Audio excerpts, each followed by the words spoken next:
Got this Hampton combination lock off the flea market today. Only a quid. With the intention of decoding it like I have done before. But when you pull the shackle, there's a false gate every 5 numbers. Impossible. For a cheap lock, that's not bad, that.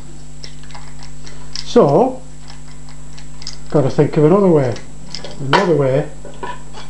Steel tape measure. Already got a curve in. Good steel. Pound shot. Brilliant. Cut it to suit.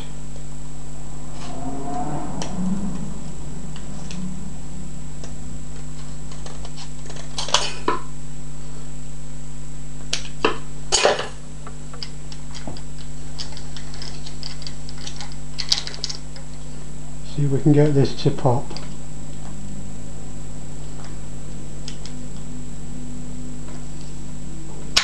How's about that? Easy.